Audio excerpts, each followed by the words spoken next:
This video is gonna hurt. If you bought a Toyota Tacoma, a Chevy or GMC midsize or a Nissan Frontier, you bought the wrong midsize pickup truck. But Ford owners, you might not escape this either. You too might have bought the wrong pickup. Let me tell you why the 2025 Ford Ranger XL with the base engine is the best midsize pickup on the market, but it might not be the best pickup truck for you. Let me tell you why.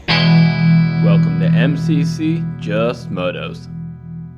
I just came from a 2-year ownership of a Ford Maverick XL with the hybrid engine, front-wheel drive. I put 80,000 miles on it in 2 years. It was a fantastic truck. Pretty reliable for 80,000 miles in 2 years, but I would go all up and down the East Coast. I haul arcade games, motorcycles, do a lot of towing, but 2,000 pounds wasn't enough for me.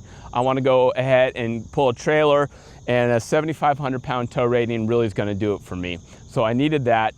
The Maverick with the tow package can go up to 4,000 pounds, but that still wasn't enough. So I decided I need to upgrade my game and wanted to go mid-size. I did not want to go full-size just because they are too hard to park and daily commute, they are not great.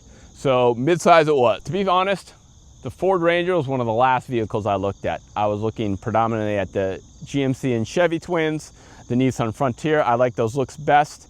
And then also the Toyota Tacoma, and then also the Ford Ranger. Here's why I went with the Ranger. All those other ones, they have some pluses and minuses, but the Ranger, when I actually drove it in the 2025 model year, blew my mind. It drove so much better on than all the rest there. And there's a secret, and there's things that people aren't telling you. The main reviewers are wrong. Ford's lying to you about this pickup truck, and I'm gonna tell you about it. For 2025, there's a brand new engine for this machine. Ford upgraded the 2.3 liter or the base engine on all their Ford Rangers. They had the 2.3 liter turbo, the 2.7 liter twin turbo, and I think it's a 3 liter twin turbo in their Tremor or whatever it is, the top line model. But here's the thing, it's a completely different engine than the 2024 model. The 2024 model had 270 horsepower, 310 pounds of torque, and that's what this model's rated, but it's underrated, and I'm gonna tell you why Ford did that. In the Explorer, it's rated at 300 horsepower and more torque as well too, and I'm pretty sure that this engine, without any changes, absolutely meets that.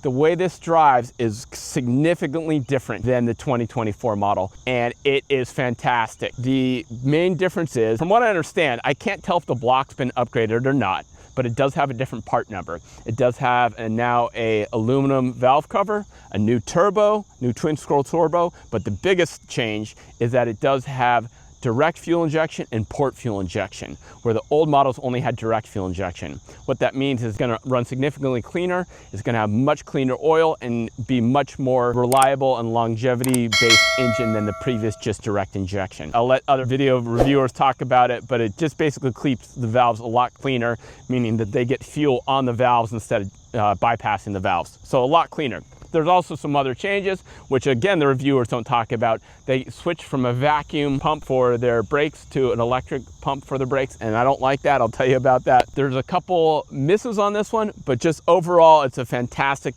fantastic truck. When you step on the gas, it was significantly quicker than all the other midsize pickups out there. Right off the bat, you get on it and it snaps your neck. The torque's there, the horsepower's there, and it has a 10-speed automatic transmission, or the other ones have an 8-speed automatic transmission at most. So the gearing on this is better, and it will out-accelerate all those pickup trucks.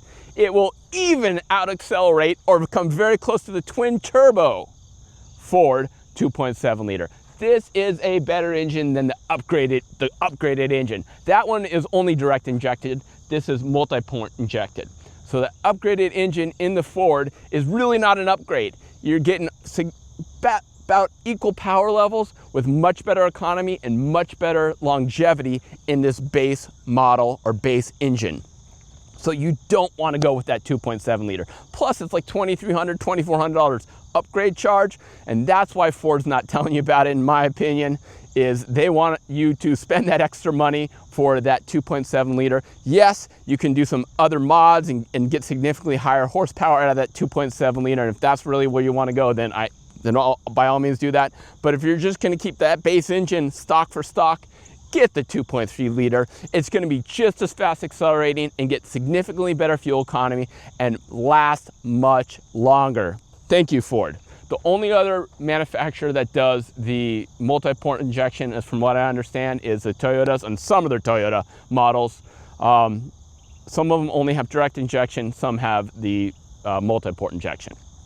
Okay, so there's the engine, and it's just the way this drives is really good. That's really what I want to talk about, is just the way it drives. It is one of the smoothest and quietest riding and the best feeling when you're driving this. All the other midsize that I got in, things were a little hard and complicated. The learning curve was hard to get in there. This was really easy to understand and feel, and everything was engineered very well to just know and fit you really, really nicely. So kudos to Ford for doing that. The size of it is midsize, easy to get around.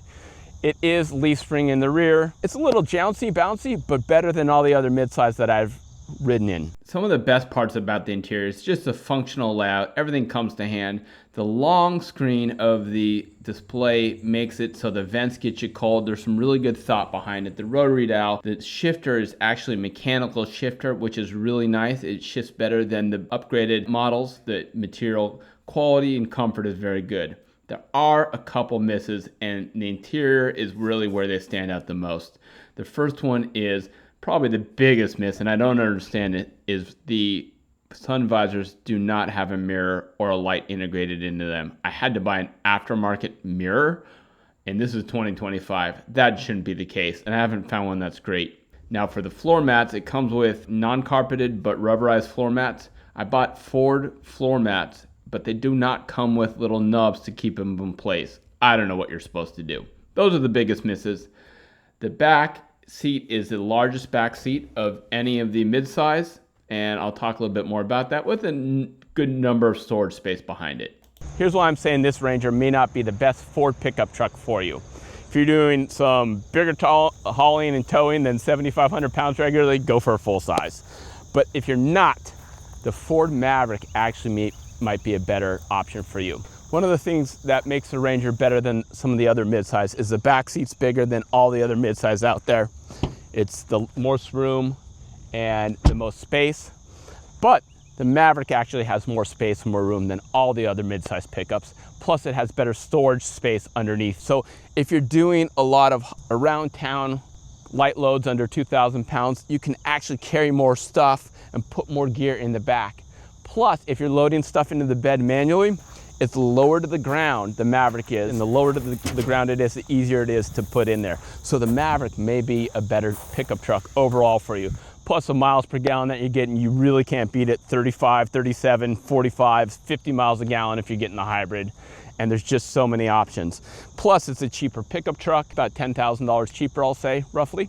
This one out the door was about 44 and a half. I got a good deal on it. It is quieter. It seems more well built. There's a few fit and finish differences. All right, guys, that's gonna do it for me. I'm sorry, Ford owners, 2024. I'm sorry, Ford owners, if you're a 2.7 liter buyer. I'm sorry, Toyota, Chevy, GMC, Nissan, you guys bought the wrong truck.